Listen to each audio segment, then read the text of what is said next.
ई live study platform पर आप सभी का स्वागत है। इस वीडियो में डिस्कशन करेंगे हिमाचल प्रदेश सरकार का आर्थिक सर्वेक्षण 2020-21 रिलीज कर दिया गया है। 5 मार्च 2021 को माननीय मुख्यमंत्री जी द्वारा विधानसभा के पटल पर ये सारी की सारी जानकारी रखी गई है। यदि आप हिमाचल प्रदेश की प्रशासनिक सेवाओं की परीक्षाओं की तैयारी कर रहे हैं या अन्य किसी भी महत्वपूर्ण परीक्षा की तैयारी कर रहे हैं तो ये आपके लिए बहुत ही महत्वपूर्ण तथ्य है। बहुत ही महत्वपूर्ण आंकड़े आपको यहाँ पे मिलेंगे, चाहे आप प्रारंभिक परीक्षा की बात करेंगे या मुख्य परीक्षा की बात करेंगे। और मैं आपको बता दूं, जो हमारा अलाइड सर्विसेज की परीक्षा होती है या एचएस में जो जीएस 1, 2, 3 का पेपर होता है, बहुत से प्रश्न यहीं से हमें देखने को मिलते हैं। सीधे सीधे प्रश्न यहीं से पूछे जाते हैं इस आर्थिक सर्वेक्षण से। और सबसे बड़ी बात है, एक अथॉन्टिक डॉक्यूमेंट होता है जिसे तैयार किया गया है आर्थिक एवं सांख्यिकीय विभाग हिमाचल प्रदेश के द्वारा। विभिन्न तरह के विभागों के पिछले 12 महीने के आंकड़े सरकार यहाँ पे इकट्ठे करती है, उसके बाद उसका विश्लेषण किया जाता है, उसके बाद इन्हें रिप्रेजेंट किया जाता है। और इस बार का जो ये डॉक्यूमेंट है, इसकी डिजाइनिंग बहुत ही बेहतरीन तरीके से की गई है। 257 पेजेस का ये है। पिछले करीब 3 वर्षों से मैं आपको इस यूट्यूब चैनल पे हिमाचल प्रदेश सरकार का इकोनॉमिक सर्वे बजट भी पढ़ा रहा हूँ, साथ में ही पिछले 5-10 वर्षों से इसका प्रशिक्षु भी रहा हूँ। तो अच्छे से मैं इसको समझ सकता हूँ और आपको अच्छे से समझा सकता हूँ कि आर्थिक सर्वे सरकार का आता है, कितना महत्वपूर्ण डॉक्यूमेंट होता है। इस वर्ष का जो डॉक्यूमेंटेशन है ये तैयार करवाया गया है प्रबोध सक्सेना, जो कि एक आईएएस ऑफिसर है, अतिरिक्त मुख्य सचिव वित्त आर्थिक एवं सांख्यिकी हिमाचल प्रदेश सरकार में है। देखिए, यहाँ से आपको सबसे पहले हमने यहाँ से पढ़ना होता है कि हमारी प्रारंभिक परीक्षा के लिए क्या क्या चीज़ें यहाँ पे महत्वपूर्ण है।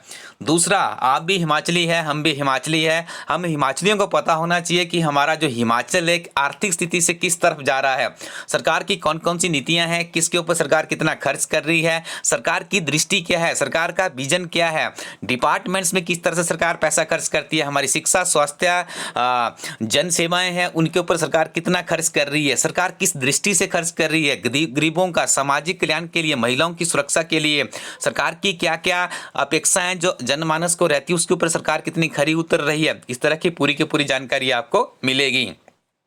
साथ में यहाँ पे डॉक्टर विनोद कुमार राणा है, जो कि आर्थिक सलाहकार है आर्थिक एवं सांख्यिकी विभाग हिमाचल प्रदेश सरकार के द्वारा। इनका भी काफ़ी सराहनीय योगदान रहता है इस डॉक्यूमेंटेशन को तैयार करने के लिए। तो आपकी दृष्टि एक होनी चाहिए, काफ़ी लंबा है। यदि आप अच्छा रिस्पॉन्स देंगे हमें यूट्यूब चैनल पर। और मैं आपको बता दूँ, जब से हमने सीरीज़ को शुरू किया पिछले 3 वर्षों से, अधिकतर प्रश्न जो इकोनॉमिक सर्वे और बजट से पूछे जाते हो हमारे ही प्लेटफॉर्म से पूछे जाते हैं। इसका गवाह जब भी आपकी कोई परीक्षा होगी तब आपने देख लेना। इस वर्ष की हमारी थोड़ी सी जो इसको पढ़ने और पठन करने की तरीका होगा उसको हम थोड़ा सा चेंज कर रहे हैं।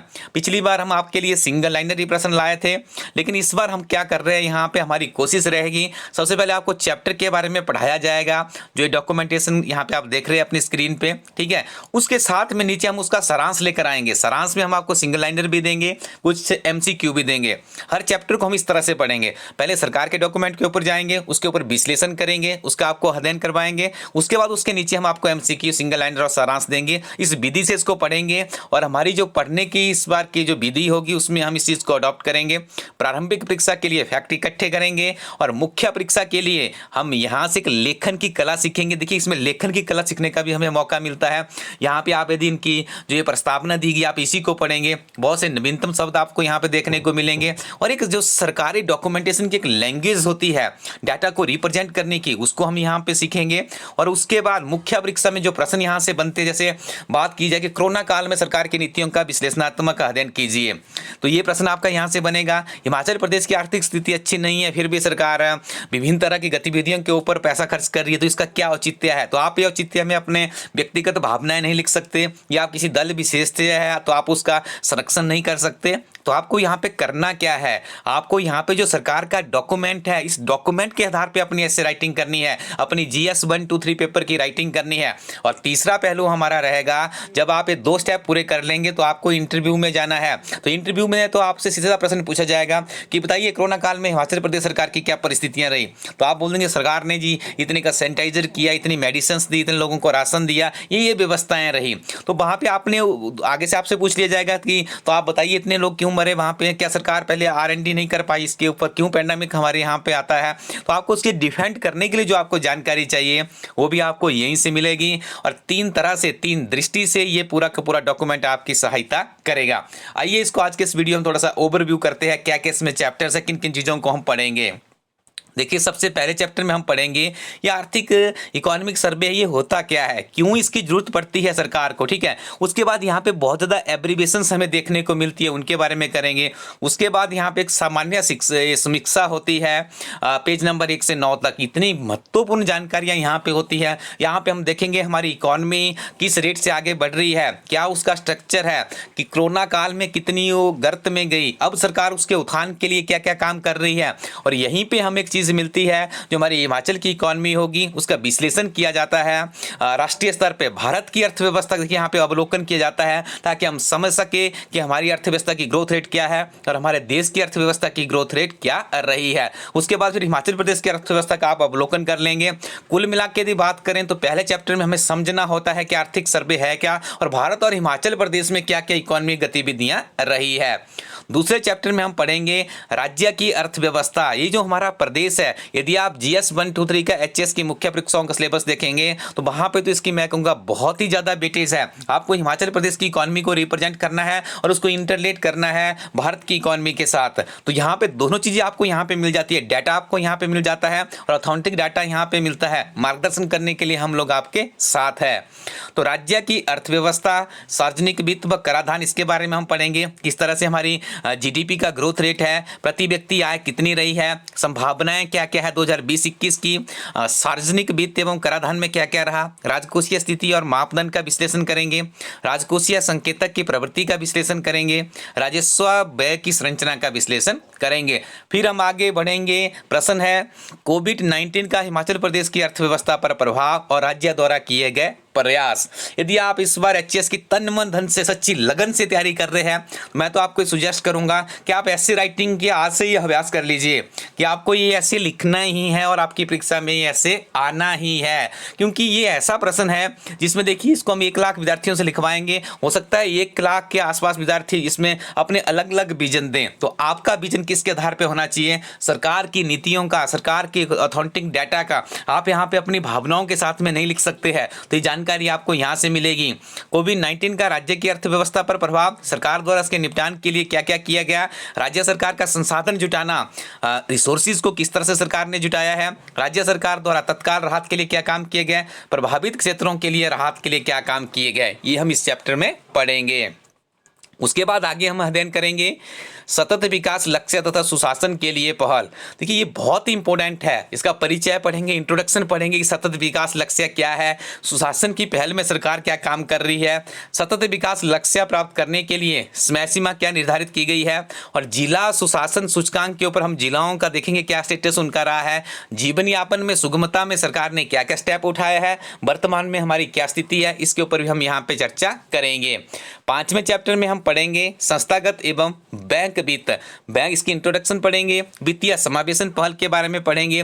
वित्तीय समावेशन में सरकार की कौन कौन सी ऐसी, जैसे स्कॉलरशिप है, आपका डायरेक्ट बेनिफिट ट्रांसफर से आपको राशन दिया जा रहा है, सब्सिडी एक्सेट्रा दी जाती है, उसके ऊपर देखेंगे क्या क्या सरकार के 1 वर्ष में रहा। आप उज्ज्वला योजना की बात कर लीजिए, आप हिमकेयर योजना की बात कर लीजिए हिमाचल प्रदेश में, ठीक है, उनके बारे में यहाँ पे विश्लेषण करेंगे। वित्तीय समावेशन पहल है वार्षिक जमा योजना 2020-21 के अंतर्गत प्रदर्शन है, सरकारी प्रायोजित योजनाओं का कार्यान्वयन है। नाबार्ड है जो कि कृषि से संबंधित एक बैंक है, बहुत ही महत्वपूर्ण रोल रहता है हिमाचल प्रदेश की कृषि व्यवस्था में। नाबार्ड से यदि फंडिंग की बात की जाए, कृषक उत्पादन संगठन तथा का प्रचार है। नाबार्ड की परामर्श सेवा है, कौन कौन सी सेवाएं नाबार्ड बैंक के माध्यम से हिमाचल प्रदेश के गाँव-गाँव तक पहुँचाई जा रही है, उसके ऊपर विश्लेषण करेंगे। उसके बाद हम 6ठे चैप्टर की तरफ बढ़ेंगे जिसमें हम पढ़ेंगे मूल्य संचलन और खाद्य प्रबंधन क्या है। उसमें देखिए मुद्रास्फीति के वर्तमान रुझान क्या है, उपभोक्ता मूल्य सूचकांक है। उसके बाद जो ग्रामीण क्षेत्र का रहता है उपभोक्ता मूल्य सूचकांक शहरी क्षेत्र का है। औद्योगिक श्रमिकों के लिए उपभोक्ता मूल्य सूचकांक है। थोक मूल्य सूचकांक के बारे में पढ़ेंगे, थोक मुद्रा समिति के चालक के बारे में पढ़ेंगे, खाद्य सुरक्षा एवं नागरिक आपूर्ति के बारे में पढ़ेंगे, हिमाचल प्रदेश राज्य नागरिक आपूर्ति निगम के बारे में पढ़ेंगे, राज्य के जनजातीय एवं दुर्गम क्षेत्रों में खाद्य व्यवस्था के बारे में हम अध्ययन करेंगे, राष्ट्रीय खाद्य सुरक्षा अधिनियम 2013 का कार्यान्वयन। निश्चित तौर से यहाँ से तो आपको प्रश्न देखने को मिलेगा क्योंकि क्योंकि आपने देखा जब पैंडेमिक चल रहा था तो इस अधिनियम के माध्यम से बहुत सी सेवाएं, जो कि इसमें आपको आटा मिलता है, चावल मिलते हैं, बहुत सी सेवाएं यदि इसी अधिनियम के अंतर्गत आती है उसके बारे में पढ़िएगा। और प्रारंभिक परीक्षा में भी यहाँ से प्रश्न आएगा। इसमें अलाइड सर्विसेज का जो मुख्य परीक्षा का प्रश्न होता है 2 या 3 बार प्रश्न पहले पूछा जा चुका है, उसके लिए आपको और अपडेटेड डाटा यहाँ पे लाना होगा। कृषि, बागवानी और संबद्ध सेवाओं के बारे में पढ़ेंगे। उसकी इंट्रोडक्शन है। मानसून 2020, मानसून का बहुत बड़ा योगदान रहता है हमारे इस पहाड़ी प्रदेश में। विशेष तौर से 90% हमारी जनसंख्या गाँव में निवास करती है। ग्रामीण अर्थव्यवस्था मानसून के ऊपर बहुत ज़्यादा निर्धारित रहती है। हमारा प्रदेश फल राज्य के नाम से जाना जाता है। फल के लिए भी बरसात का होना बहुत ही महत्वपूर्ण है। ठीक है जी, देखेंगे आंकड़े क्या है, किस में कितनी बारिश किस जिले में ज़्यादा हुई है, किस में कम हुई है, क्या उसका इफेक्ट पड़ा है। और देखिए कृषि प्रधान हमारा देश है और हमारा प्रदेश भी कृषि और बागवानी के दम पर ही आज पूरे भारत में ही नहीं अंतर्राष्ट्रीय पटल पर भी जाना जाता है। तो ये मानसून से इसको जोड़ेंगे। फसल निष्पादन के बारे में पढ़ेंगे, संभावनाएं पढ़ेंगे। हॉर्टिकल्चर जो हमारा बागवानी, जो कि हमारा हिमाचल के किसानों का हार्ट है, उसके बारे में पढ़ेंगे। बागवानी फलों के राज्य की जो जड़ें हैं वो बागवानी से ही निकलती है, उसका अध्ययन करेंगे। बहुत ही महत्वपूर्ण। कितना सेब का उत्पादन हमारे प्रदेश में इस बार हुआ। सीधे सीधे प्रश्न आपको यहाँ पे अलाइड सर्विसेज की प्रारंभिक परीक्षा में देखने को मिलते हैं। हिमाचल प्रदेश में विपणन निगम क्या है, किस तरह से मार्केटिंग की जाती है हमारे प्रोडक्ट्स की। पशुपालन और डेयरी क्या है, क्योंकि जहाँ पे कृषि होती है तो वहाँ पे पशुपालन भी स्वाभाविक रूप से किया जाता है, तो यहाँ पे हम अध्ययन करेंगे।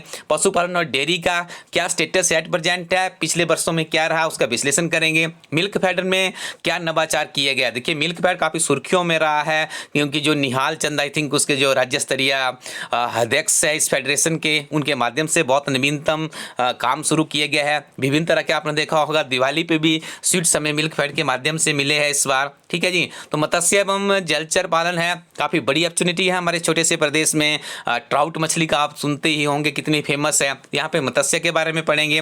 वन फॉरेस्ट्री जो कि हमारा काफ़ी समृद्ध संपदा है हिमाचल प्रदेश के इन बड़े बड़े सुंदर पहाड़ों की, तो यहाँ पे वन संपदा के बारे में पढ़ेंगे। कितना क्षेत्रफल बढ़ा है, कितना घटा है, क्योंकि आपने बरसात के दिनों में देखा होगा उस समय जो फॉरेस्ट मिनिस्टर हुआ करते थे गोविंद ठाकुर जी, तो उनके द्वारा विभिन्न तरह के पौधारोपण के लिए टारगेट सेट किए थे, कितने लाख पौधे वहाँ पे लगाए गए थे, उसके बारे में हम अध्ययन करेंगे। बाह्य सहायता प्राप्त परियोजना है, कृषि और संबद्ध क्षेत्रों का अवलोकन है। उसके बाद चलेंगे हम जल संसाधन प्रबंधन और पर्यावरण। तो इस बार आपको पता है कि जिस तरह के हालात आज की हमें मार्च के फर्स्ट वीक में देखने को मिल रहे हैं, जल संसाधनों के ऊपर तो जो चमोली उत्तराखंड में भी घटना हुई उसने हमें सबक सिखा दिया है कि पर्यावरण से छेड़खानी करेंगे तो किस तरह से होगा। इस वर्ष तो ऐसा लग रहा है कि हिमाचल प्रदेश में बहुत बड़ी किल्लत पानी की आपको देखने को मिल सकती है, जिस तरह के हालात मार्च महीने के फर्स्ट माह में भी हमारे सामने आ रहे हैं। तो यहाँ पे हम पीने के पानी की बात करेंगे, सिंचाई के बारे में पढ़ेंगे। पर्यावरण विज्ञान एवं प्रौद्योगिकी जैसे महत्वपूर्ण टॉपिक के ऊपर आपको यहाँ से बहुत ही महत्वपूर्ण जानकारियाँ मिलने वाली है। राज्य जलवायु परिवर्तन ज्ञान प्रकोष्ठ के बारे में पढ़ेंगे। राज्य स्तरीय पर्यावरण नेतृत्व पुरस्कार की बात करेंगे। तो आप बताइए क्या यहाँ से प्रश्न आ सकता है या नहीं आ सकता है। मैं आपको स्वाभाविक तौर से कह रहा हूँ कि यहाँ से आपको 2 या 3 प्रश्न जरूर देखने को मिलेंगे। 9th चैप्टर में हम पढ़ेंगे उद्योग और खनन के बारे में, इंट्रोडक्शन करेंगे। औद्योगिकरण की स्थिति, आपने देखा होगा हमारे धर्मशाला में एक बहुत बड़ा औद्योगिक समारोह का आयोजन किया गया था माननीय मुख्यमंत्री जयराम ठाकुर जी के द्वारा। भारत के प्रधानमंत्री नरेंद्र मोदी जी ने भी वहाँ पे शिरकत किया था।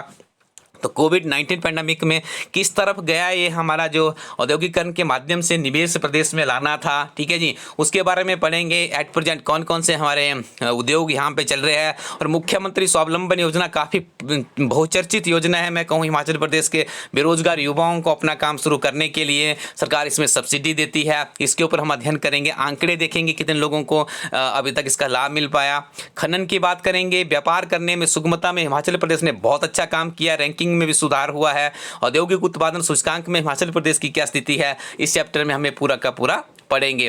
फिर हम चलेंगे श्रम और रोजगार। जब आप रोजगार का शब्द सुनते हैं तो 10 लाख के बेरोजगारों की फौज खड़ी है। आप देख रहे हैं अक्सर हर रोज आपको विभिन्न तरह के समाचार पत्रों के माध्यम से जानकारियां मिलती है कि बेरोजगारी बहुत चरम सीमा पे है। तो यहाँ पे हम देखिए एक इसका विश्लेषण करेंगे, श्रम और रोजगार का क्या क्या सरकार के आंकड़े हैं, किस तरह से सरकार कौशल विकास निगम की स्थापना कर रही है ताकि स्किल्ड जो जनरेशन है जिसे स्किल्ड किया जा सके और बेहतरीन तरीके से उनको आगे बढ़ाया जा सके। के। फिर हम ऊर्जा की बात करेंगे, एनर्जी में हम यहाँ पे पढ़ेंगे सौर ऊर्जा परियोजनाओं के बारे में पढ़ेंगे, हिम ऊर्जा के बारे में पढ़ेंगे, पर्यटन और परिवहन, tourism and transportation is very important topic.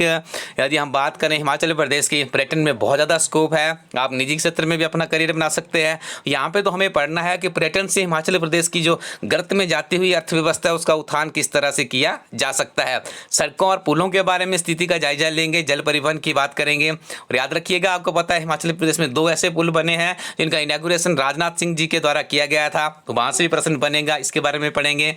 सामाजिक क्षेत्र में शिक्षा का क्या महत्व है, शिक्षा की क्या स्थिति है, टेक्निकल एजुकेशन की बात करें, हेल्थ एजुकेशन की बात करें, आयुष जो चिकित्सा पद्धति है उसकी बात करें, कोविड-19 महामारी और स्वास्थ्य के क्षेत्र में आप देख लीजिएगा किस तरह का सहयोग इस बार हमें देखने को मिला है, इसके बारे में पढ़ेंगे। और जो किसी भी चीज़ की फाउंडेशन है हमारी ग्रामीण विकास और पंचायती राज अर्थव्यवस्था, पंचायती राज के माध्यम से अर्थव्यवस्था का उत्थान है, उसके बारे में जानकारी यहाँ पे लेंगे। और आपको ज्ञात है हिमाचल प्रदेश में पंचायती राज के चुनाव हुए हैं, तो यहाँ से भी प्रश्न आपको जरूर देखने को मिलेगा। आवास और शहरी विकास की बात करेंगे, जिसमें हिमुडा की पहल क्या क्या की जा रही है। हिमुडा का मुख्यतः काम होता है जिनके पास घर नहीं है उनको घर देना है, तो यहाँ पे देखेंगे क्या क्या काम इसके द्वारा किया जा रहा है। रियल एस्टेट नियामक अधिनियम किस तरह से काम कर रहा है, नगर एवं ग्राम योजना क्या है, भवन निर्माण लागत सूचकांक के बारे में हम यहाँ पे अध्ययन करेंगे। फिर हम आगे बढ़ेंगे सूचना और विज्ञान प्रौद्योगिकी की तरफ, जिसमें हिमस्वान से एक बार एचएस की परीक्षा में प्रश्न पूछा जा चुका है, नीतिगत पहल, इसके बारे में चर्चा करेंगे। तो स्टूडेंट्स ये 16 चैप्टर रहेंगे, बहुत ही गजब की जानकारी इस बार हम आप लोगों के लिए लेकर आएंगे, क्योंकि जितना मैं इसको अभी तक अवलोकन कर पाया हूँ इस पूरे के पूरे डॉक्यूमेंट का, तो मुझे बहुत ही गजब की जानकारियाँ यहाँ पर देखने को मिली। मेरे को भी उत्सुकता है कि कब जैसे मैं इसका अध्ययन करना शुरू करूँ और आप लोगों को ये पढ़ाऊँ। लेकिन आप लोगों को कमेंट सेक्शन में अपनी प्रतिक्रियाएँ जरूर देनी है। क्या हम इस विधि से जो आपको बताया, पहले हम यहाँ पे चैप्टर की इंट्रोडक्शन लेंगे, उसके बाद उसके एमसीक्यू सिंगल लाइनर सारांश लेकर आएँ, या आपके पास कोई और तरीका आप चाहते हैं उस तरीके से हम पढ़ाएं, उसके बारे में कमेंट कीजिएगा। और देखिए आपको यहाँ से कुछ भी नहीं करना है, लास्ट में हम आपको इसकी पीडीएफ या हार्ड कॉपी की फॉर्म में छोटी सी किताब भी लॉन्च करके देंगे। देखिए ठीक है जी, तो बहुत ही बेहतरीन तरीके से हम इसका अध्ययन यहाँ पे करने जा रहे हैं। तो ये सामान्य समीक्षा देखिए आप इस तरह का डॉक्यूमेंट्स रहता है। देखिए इस बार डिजाइनिंग बहुत बेहतरीन तरीके से इसको रिप्रेजेंट किया गया है डाटा को, तो बहुत मजा आएगा, बहुत दमदार जानकारी हम यहाँ से लेंगे। और आने वाली परीक्षाओं में आपको पता है कुछ ही दिनों में एचएस लाइट एंटी की एडवर्टीजमेंट भी रिलीज होने वाली है। और छोटी परीक्षाओं के अभ्यर्थियों के लिए भी बता देखिए यहाँ से तो प्रश्न आपको पूछा ही जाएगा। जनमंच की सरकार के द्वारा कब शुरुआत की गई थी, 3 जून 2018 को की गई थी। आप यहाँ देखिए बिल्कुल स्टिक जानकारी इस डॉक्यूमेंट्स में रहती है, सरकार की सरकारी योजनाएं आप यहाँ पे देख रहे हैं। दूसरा देखिए सेकंड चैप्टर है हमारे पास, ये देखिए डाटा रिप्रेजेंटेशन, देखिए इस बार बहुत ही अट्रैक्टिव इसे बनाया गया। जब हम आपको इसको पढ़ाएंगे तो हम भी इसी तरह का यहाँ से देखिए इस अट्रैक्शन के साथ आप लोगों के डाटा लेकर आएंगे। देखिए यहाँ पे इस बार थोड़ा सा डिजाइनिंग में बहुत बेहतरीन काम किया गया है, बहुत अच्छे से हम इसको समझेंगे, अपने दिमाग में बिठाने का कोशिश करेंगे। और निश्चित तौर पे ये सीरीज आपकी बहुत ही हेल्प करने वाली है आने वाली परीक्षाओं में। स्टूडेंट साहब अब आपको क्या करना है, यदि आप सच्चे तन मन धन से अपना समय हिमाचल प्रदेश की प्रतियोगी परीक्षाओं के लिए दे रहे हैं तो आपको कमेंट सेक्शन में अपनी प्रतिक्रिया देनी है। और उसके अलावा मैं आपको एक वेबसाइट यहाँ पे बता दूँ, www.elitestudioy.co.in इस वेबसाइट पे जाइएगा। और हिमाचल प्रदेश एक समग्र अध्ययन एक ऐसी किताब है, जब से उस किताब को लॉन्च किया गया है विभिन्न तरह के कंपैरेटिव एग्जाम में बहुत से प्रश्न वहाँ से पूछे गए हैं। एक बहुत ही महत्वपूर्ण किताब है, 1 वर्ष के करंट अफेयर की किताब भी वहाँ पे अवेलेबल है। उस किताब को भी जल्दी से आप लोग परचेज करके एक पैकेज बनाइए, इस वेबसाइट में जाके कुछ किताबें यहाँ से परचेज कीजिए। और मैं आपको बता दूँ अभी हाल ही में जो ड्रग इंस्पेक्टर का रिजल्ट आया उसमें भी हमारी एक स्टूडेंट है, 3 वैकेंसीज थी जनरल की, उसमें से एक स्टूडेंट हमारी सिलेक्ट हुई है। आज ही मुझे उसकी जानकारी मिली है व्हाट्सएप के माध्यम से। तो मैं आपको बताना चाहूँगा बहुत से अभ्यर्थियों का करियर हमारे इस प्लेटफॉर्म से बन रहा है। इसके पीछे का कारण ये है क्योंकि हमारी जो टीम है बहुत अनुभवी टीम है, बहुत बड़ी बड़ी परीक्षाओं की तैयारी में लीन रहती है। तो आप निश्चित तौर पर यहाँ पर लाभ उठाइए और कुछ अपनी किताबों के ऊपर जरूर पैसा स्पेंड कीजिएगा, क्योंकि किताबें यदि आपकी अच्छी होगी तो आपका मार्गदर्शन ही बिल्कुल सही दिशा में आगे बढ़ेगा। और निश्चित तौर पर चाहे पोस्ट 1 होगी या 10 होगी तो आपको सफलता जरूर मिलेगी। और इस बार एचएस में भी अच्छी खासी पोस्टें आने वाली हैं, इतना हम आपको पहले ही बता देते हैं। तो जुड़े रहिए हमारे साथ में, इस वीडियो को शेयर कीजिएगा ताकि एक अच्छा ग्रुप हम यहाँ पे क्रिएट कर सके जिसमें हमें पढ़ने वाले अभ्यर्थी मिले। और इलास्टडी कोरोटीन वेबसाइट पर जाकर आप अपने लिए किताबें चूज कर लीजिएगा। Thank you very much, keep watching Elastudy YouTube channel.